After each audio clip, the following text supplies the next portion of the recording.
And then I have to get COVID tested on Saturday so that I can fly to LA. Remember when I said it was 10 days? It was just made 11.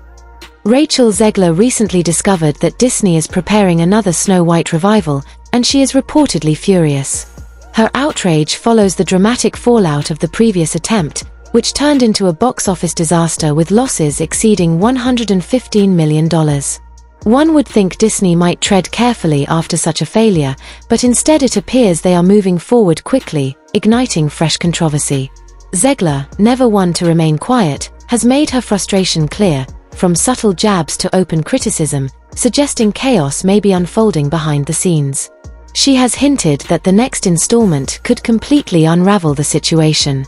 To understand how things reached this point, it's worth going back to October 2016, when Disney was in a creative slump but announced bold plans for a live-action Snow White adaptation. The studio tapped Erin Cressida Wilson to write the screenplay and infused the project with musical elements from Benj Posek and Justin Paul, the celebrated duo behind La La Land and The Greatest Showman. With such talent attached, expectations skyrocketed, as fans imagined a blend of enchanted forests, talking animals, and dazzling show tunes. By May 2019, director Mark Webb, best known for the Amazing Spider-Man films, had joined the project, sparking divided reactions. Some were intrigued, while others were skeptical of a filmmaker associated with superheroes taking on a fairy tale filled with magic and jealousy. Despite the questions, development pushed ahead, and by June it seemed for a moment that Disney's vision for Snow White might actually be headed in a promising direction. In 2021, Twitter erupted when Disney officially announced that Rachel Zegler would step into the role of Snow White. The casting immediately went viral, as audiences debated whether the rising star from West Side Story, with her formidable singing voice and undeniable stage presence, could breathe fresh life into such an iconic character. The idea of Zegler donning the legendary dress fascinated many, while others felt cautious about Disney altering a story so deeply rooted in tradition. Excitement only grew in November of that year when Gal Gadot, globally recognized as Wonder Woman, was confirmed to play the Evil Queen. The announcement sent waves across the entertainment industry, as fans imagined Gadot shedding her heroic image to embrace a darker side. The thought of her, draped in a floor-length coat and flashing a chilling grin while conjuring sabotage through a magic mirror, created a buzz that fueled anticipation. Gadot herself admitted she was eager to take on the challenge of embodying a villain, which added even more intrigue to the project. But surprises continued into 2022. Instead of including the familiar Prince Charming, Disney introduced a Robin Hood-inspired figure portrayed by Andrew Burnap, signaling their intent to break away from the traditional romance-driven storyline. This move sparked debate. Some welcomed the bold change, while others criticized it as unnecessary meddling with a classic tale. Just as the cast was fully assembled and production was gaining momentum, disaster struck in March 2022 when a fire broke out on set. Fortunately, no one was harmed, but the damage was extensive enough to force serious delays. The incident cast an early shadow over the project, raising concerns about whether the film was cursed from the beginning. Production eventually resumed and carried on through July 2022, with filmmakers pouring resources into lavish sets, striking lighting design, and heavy use of green screen technology to create the fantastical world. For a brief moment, it seemed like Disney had regained control, but the optimism quickly crumbled during early test screenings. Audience reactions were underwhelming, with many failing to connect with the new direction. Determined to salvage the project, Disney scheduled significant reshoots in June 2023, further delaying its release and inflating its already massive budget. Complications only deepened when acclaimed actor Peter Dinklage openly criticized Disney's portrayal of the Seven Dwarfs. He called the approach outdated, pointing out the contradiction in trying to present the film as progressive while still relying on a centuries-old trope of dwarfs living in caves. Disney scrambled to respond, eventually deciding to replace the dwarfs with CGI-rendered magical creatures. However, instead of resolving the issue, this decision backfired. Many within the dwarfism community saw it as a missed opportunity for genuine representation, accusing Disney of erasing actors who could have brought authenticity and depth to the roles. At the same time, Rachel Zegler herself became a flashpoint for controversy. From the moment she was cast, responses were sharply divided. Some praised Disney's decision as a bold and refreshing move, while others argued that she did not embody the traditional image of Snow White. As production progressed, Zegler's public statements and candid remarks fueled even more debate, with critics accusing her of being dismissive of the original story and its fans. Supporters defended her as outspoken and authentic, but the division surrounding her casting underscored how polarizing the entire project had become. What was once intended to be a triumphant reimagining of a beloved classic now seemed to be drowning in setbacks, creative disputes, and endless controversy. When Disney first revealed Rachel Zegler as the new Snow White, the response was instantly polarized. On one hand, many applauded the decision as long overdue diversity in a story that had remained largely unchanged for decades. They saw her casting as a symbolic step toward inclusivity, celebrating the idea of a Latina actress bringing new depth to a character whose story had enchanted generations. On the other hand, purists who adored the traditional Snow White reacted with skepticism, their misgivings surfacing almost immediately. Some critics claimed that Disney was rewriting history for the wrong reasons, dismissing the move as unnecessary modern meddling with a timeless fairytale. Ironically, their outrage overlooked the fact that the original story itself involved fanciful ideas, talking animals, a poisoned apple, and a young woman befriending 7 strangers in the forest. But in the age of instant opinion, such arguments only added fuel to the fire. Rachel, for her part, emphasized the importance of representation and openly expressed how deeply meaningful the role felt to her, especially for Spanish-speaking communities.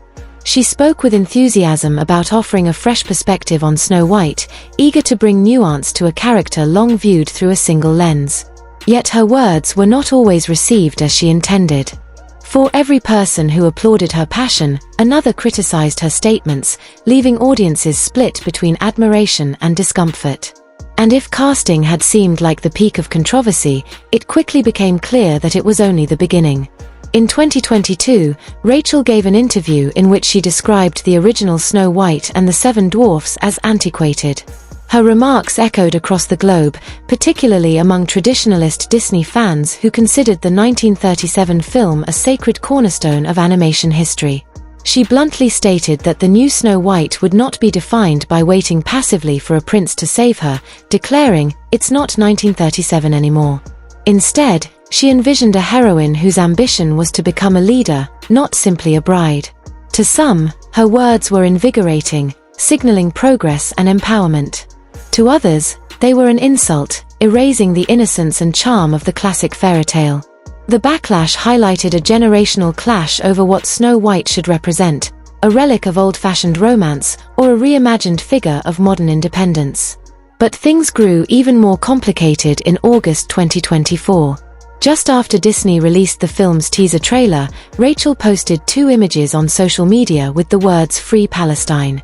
The posts, though simple, sparked immediate outrage and went viral, not only because she was expressing solidarity with Palestinians but also because her co-star Gal Gadot had previously been outspoken in support of Israel.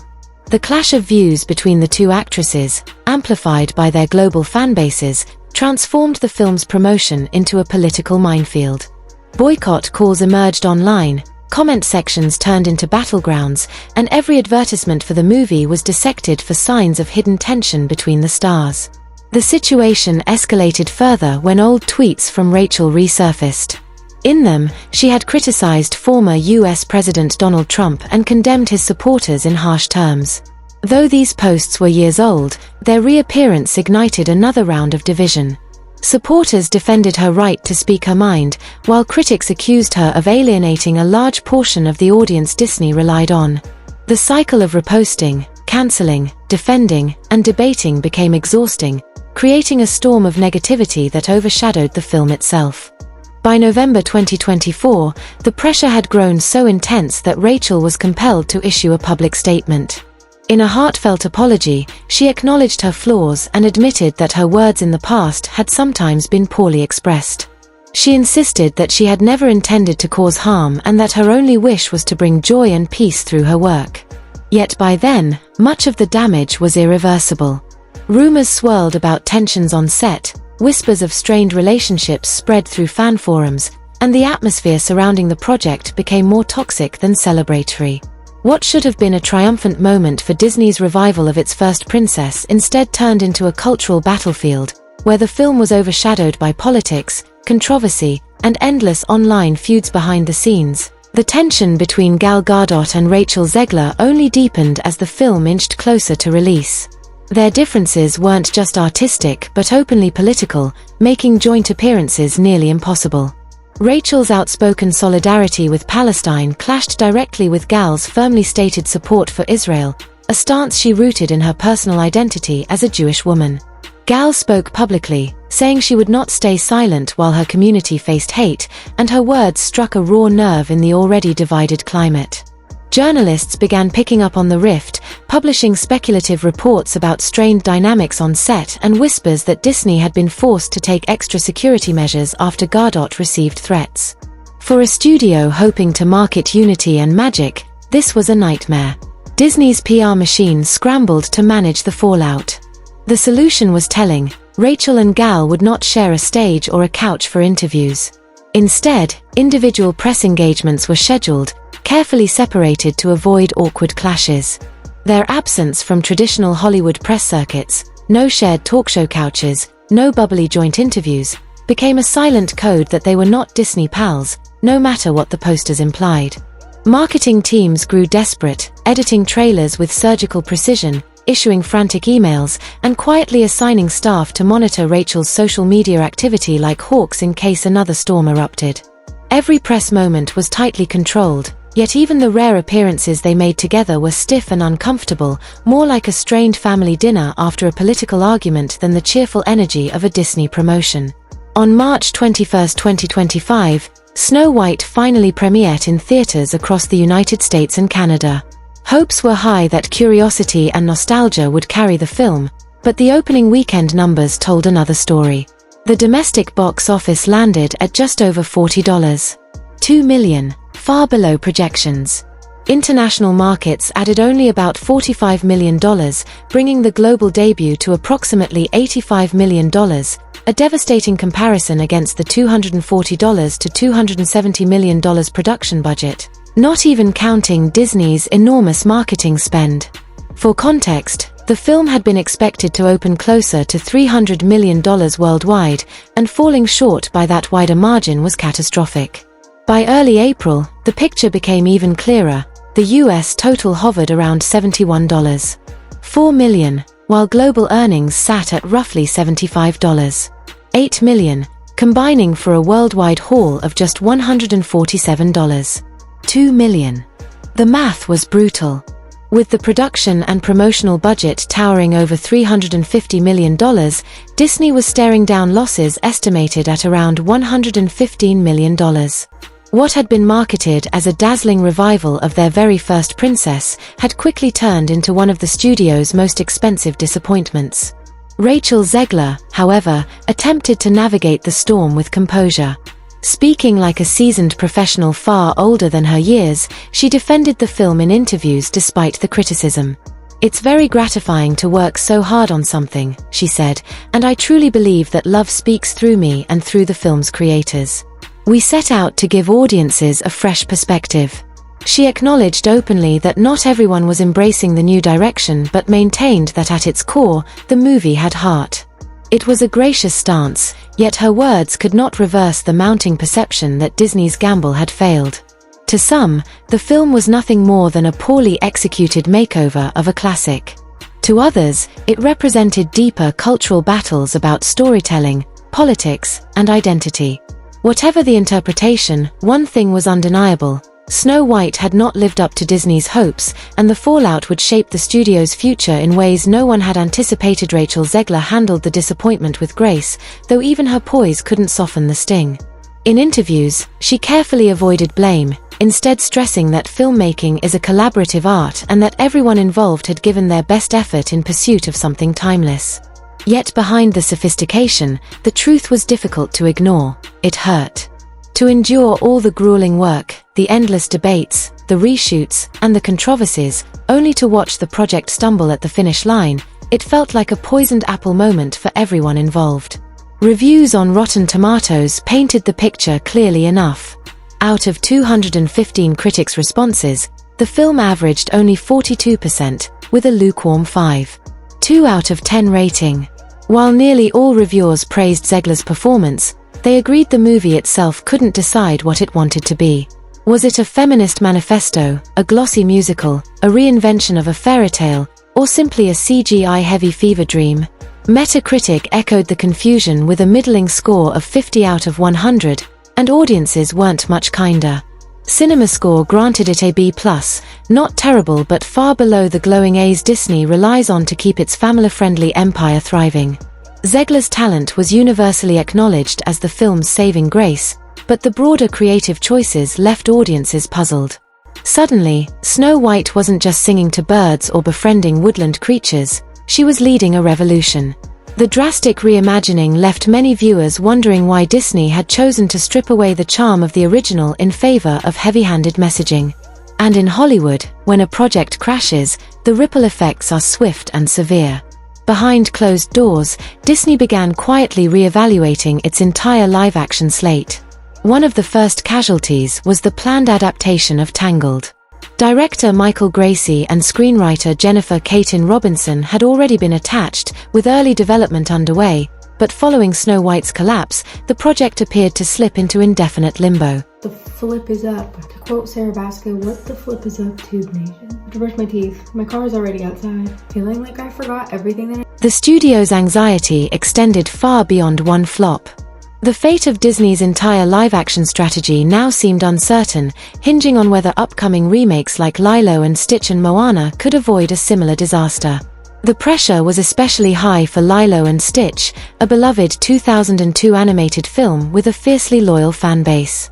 Directed by Dean Fleischer Camp, the creative mind behind Marcel the Shell with Shoes On, the project promised to blend heartfelt storytelling with offbeat humor and, of course, plenty of messy alien chaos.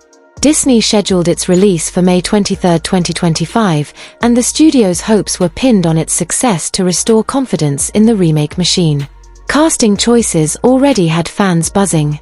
Young newcomer Maya Kealoha, stepping into Lilo's sandals, was quickly embraced by audiences for her authenticity, energy, and emotional range. Sydney Agudong was announced as Nani, while Kahia Machado took on the role of David, the lovable surfer trying endlessly to win her heart. But the true showstopper was the return of Chris Sanders, the original voice of Stitch, reprising the role that only he could deliver, the growls, the squeals, the mischievous purrs that made the alien unforgettable. Fans breathed a sigh of relief knowing Disney hadn't tinkered with Stitch's voice. The supporting cast added further promise. Zach Galifianakis as the hilariously bewildered agent Pleakley, Billy Magnuson as the eccentric scientist Jumba, and Courtney B. Vance stepping in as the intimidating but oddly endearing Cobra Bubbles. With such a lineup, expectations soared. Disney desperately needed Lilo and Stitch to succeed where Snow White had failed, not only to reassure investors but also to prove to audiences that their live-action remakes could still capture magic rather than controversy. There's something strangely magnetic about a government man like Cobra Bubbles, though no one can quite explain why audiences are drawn to him. What's certain, however, is that Disney's live-action Lilo and Stitch worked hard to capture the genuine Hawaiian spirit of the original. Filming on the islands was meant to preserve that authenticity, but real-world challenges complicated the journey. COVID-19 delays, combined with industrial strikes, repeatedly stalled production. Still, the crew persevered, and by March 2024 the film had finally wrapped. With Stitch and Lilo ready to ride the wave toward release, Disney framed the project as a cultural moment, one that could echo the success of Moana. Speaking of which, Moana itself was announced for live-action treatment in April 2023, with a firm release date of July 10, 2026. Directed by Thomas Kail, best known for bringing theatrical flair and rhythm to his work, the remake promised to be stylish, emotionally charged, and deeply respectful of its source material. Casting choices immediately sparked excitement. Catherine Lagarea, a young actress of Samoan ancestry, was chosen to play Moana, and the decision was widely praised as both culturally authentic and powerfully symbolic. Fans noted that she could simply walk barefoot across a sandy beach in a trailer and still reduce audiences to tears, thanks to the weight of her heritage and the sincerity she brought to the role. But of course, the tidal wave of anticipation came from the return of Dwayne "The Rock" Johnson as Maui. His charisma in the animated original had been unmatched, and his return to the role promised the same charm, energy, and humor, only this time larger than life in a live-action setting. Johnson teased that the new songs would carry the same uplifting, motivational energy as before, hinting at anthem-like ballads destined to become instant classics. Alongside him, John Tui joined the cast, Frankie Adams was cast as Chief Tui, and Rena Owen stepped in as Grandma Tala, the wise and beloved spirit guide grandmother that fans adored. Just her presence alone was enough to stir waves of nostalgia, as many secretly wished for a Granny Tala in their own lives. Filming began in August 2024, split between Atlanta and Hawaii. While Atlanta handled the logistics, Hawaii provided the soul. Disney took visible steps to honor Polynesian culture, weaving traditional dance, chants, and music into the fabric of the production. Lin-Manuel Miranda, whose songs helped define the original, returned to enrich the score, ensuring the remake retained its emotional resonance while expanding its musical scope. Unlike the troubled Snow White, this project seemed determined to ground itself in authenticity, respect, and artistry. But beyond the spectacle, the live-action Moana aimed for more than just a glossy update. Early reports suggested the story would dig deeper into themes of cultural identity, environmental stewardship, and personal self-discovery. With a cast that resonated deeply with Polynesian heritage, a director known for stylish storytelling, and Lin-Manuel Miranda back at the musical helm, expectations were sky-high. And yet, one looming question remained. Could Moana succeed where Snow White had failed, proving that Disney's live-action remakes could still chart a course toward both critical and box office triumph? The question hanging over Disney now is whether the upcoming Moana remake can truly recapture the original's charm, or whether it too will stumble into the same identity crisis that plagued Snow White. And this brings us full circle back to Rachel Zegler, whose journey with the failed Snow White project has taken an unexpected, and bitter, turn. The shocking revelation is that Disney is already moving forward with a second reboot of Snow White, barely after the ashes of the first attempt have cooled. Rather than pausing to regroup, the studio seems determined to get it right this time, as though hitting a reset button could erase the damage of the last disaster. For Rachel, this news has been nothing short of devastating. According to sources close to her, she feels blindsided and betrayed by the decision. After months of defending her forward-thinking interpretation of the character and standing by a project that collapsed under both critical scrutiny and commercial disappointment, she now finds herself essentially erased from the narrative. Disney's choice to restart is, in her eyes, not only an admission of defeat but also a dismissal of the sacrifices she made along the way. Rachel had weathered relentless waves of online criticism, endured political backlash, and even received death threats, all while trying to support a film that ultimately became a cultural punching bag. To then be told, in effect, "Thank you for your effort, but we're moving on without you," has left her both furious and heartbroken. Reports suggest that the new version of Snow White will lean far more heavily on tradition, less revolution, more bird song. The studio has tapped a filmmaker known for wholesome, family-friendly projects to take the reins, signaling a sharp return to safe storytelling. An unidentified young actress is reportedly being considered for the lead, further emphasizing the fresh start strategy. Insiders believe the move is less about artistic vision and more about collective amnesia, an attempt to make audiences forget the debacle ever happened. Yet the consequences of this decision ripple far beyond Rachel herself. Gal Gadot, who played the Wicked Queen in the first reboot, has remained diplomatically silent, but those close to her say she too was shocked by Disney's sudden pivot. Industry analysts have begun to question the wisdom of such a hasty restart. As Marcus Reynolds, a veteran Hollywood strategist, explained, launching a reboot this quickly is unprecedented and extremely risky. It makes the studio look desperate, as though they're operating in emergency mode. And audiences are not naive, they see this as a confession that the first attempt was a mistake. Disney's stock has already taken a hit following Snow White's underwhelming performance, and this new gamble could further erode trust in the brand. If the reboot fails again, the damage won't just be financial, it could fundamentally undermine Disney's reputation for carefully curated, timeless storytelling. Instead of projecting confidence, the studio now risks looking like it's scrambling to patch holes in a sinking ship. Disney's stock suffered a 3.2% decline in the days following the release of Snow White's disappointing box office figures, a fall that symbolized not just financial strain but also a collapse in confidence. The subsequent announcement of a second reboot did little to improve matters, leaving many to question the stability of the studio's leadership. With Lilo and Stitch and Moana fast approaching, Disney is in no position to risk another failure. According to insiders, executives are already considering last-minute changes to ensure these projects steer clear of the political and cultural landmines that poisoned Snow White. One source described the new marching orders as simple but strict: adhere closely to the original source material, avoid anything that might be deemed politically divisive, and lean heavily on the timeless magic, music, wonder, and heart that made these tales classics in the first place. Yet critics warn that playing it too safe could backfire.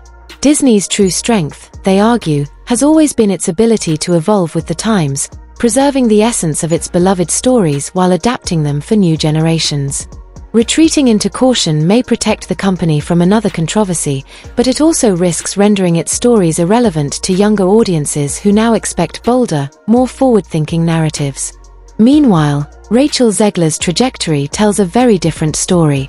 What could have been the end of her career might instead become her rebirth.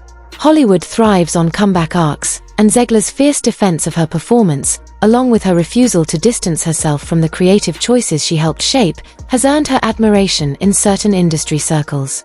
Reports suggest she is already lining up new opportunities: a starring role in a high-budget science fiction thriller, a key supporting part in an upcoming film from a celebrated director, and even early awards buzz.